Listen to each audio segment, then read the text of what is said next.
Analisa Falas. Analisa Falas. Mitra bisnis Analisa Falas kami hadirkan, dan pagi ini kami sudah berhasil terhubung dengan Muhammad Lutfi, Branch Manager PT Kontak Perkasa Future Surabaya. Halo, selamat pagi Mas Lutfi. Iya, selamat pagi Mbak. Oke, semoga sehat ya Mas ya. Amin, terima kasih. Pembukaan rupiah pagi ini melemah nih di 14.300-an. Ada faktor-faktor apa saja Mas yang mempengaruhi pelemahan rupiah?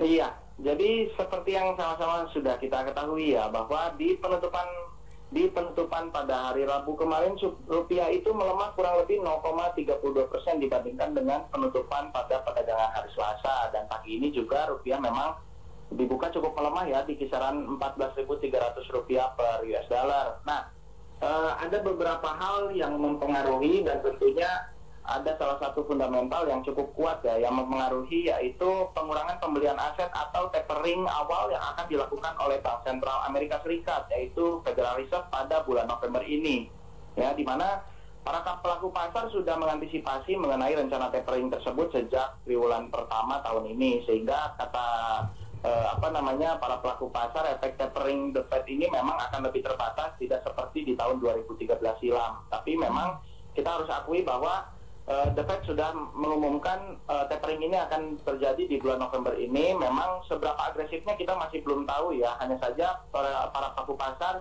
memprediksi tapering akan dimulai sebesar 15 miliar US dollar setiap bulan dari level saat ini di 120 miliar US dollar per bulan, sehingga perlu waktu kurang lebih 8 bulan ke depan hingga proses tapering ini selesai ya. Meski demikian, memang para pelaku pasar masih menanti kepastian seberapa agresifnya kemungkinan the Fed ini melakukan tapering ya, dan apakah ada peluang suku bunga akan dinaikkan di tahun depan atau mundur lagi ke tahun 2023, karena para pelaku pasar sudah menakar terjadinya tapering ini, meskipun tidak menutup kemungkinan rupiah bisa menguat jika the Fed tidak agresif dalam melakukan tapering dan mengindikasikan suku bunga baru akan dinaikkan pada tahun 2023.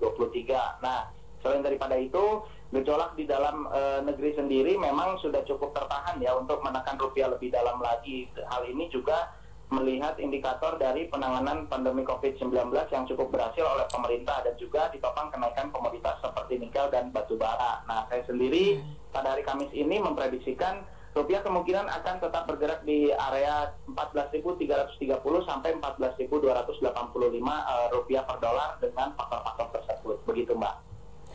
Oke, lalu untuk hard currency apakah juga akan mengalami pelemahan Mas Lutfi untuk hari ini?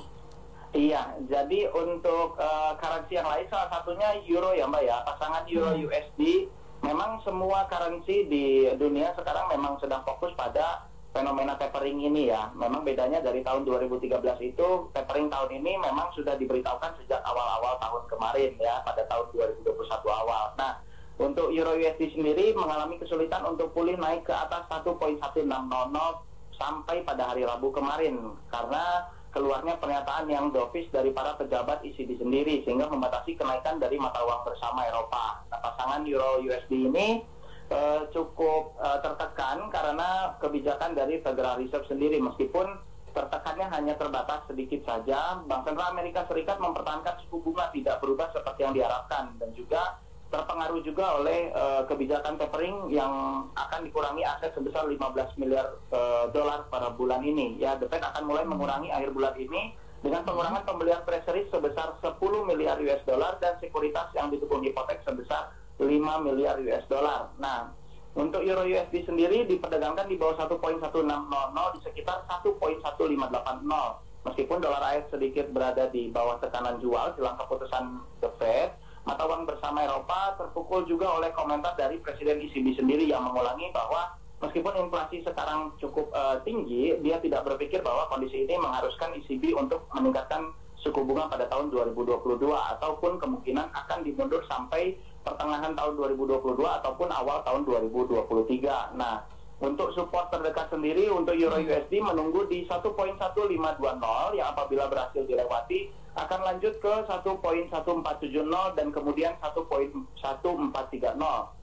Untuk resistennya sendiri terdekat menunggu di area 1.1615 yang apabila berhasil dilewati akan lanjut ke 1.1670 dan kemudian 1.1710. Begitu Mbak untuk euro. Oke, terakhir Mas Lutfi, apa yang bisa direkomendasi untuk pelaku pasar hari ini maupun untuk besok, Mas? Iya, jadi untuk rekomendasi para pelaku pasar di hari ini, kita akan lebih banyak wait and see ya Mbak ya, karena memang The Fed sendiri memang sudah menyatakan bahwa tingkat suku bunga kemungkinan akan dipertahankan dan juga akan mulai dinaikkan kurang lebih di tahun 2023 nanti, menunggu pasar tenaga kerja di Amerika Serikat cukup pulih setelah pandemi COVID-19 ya. Selain daripada itu, karena masih cukup melemahnya beberapa mata uang ya, jadinya saya akan menyarankan untuk kita membeli pada saat harga menuju pada titik support pertama ataupun titik support kedua, begitu Mbak. Oke, baik, terima kasih banyak Mas Lutfi untuk analisanya. Sukses selalu ya, selamat pagi. Pagi Mbak.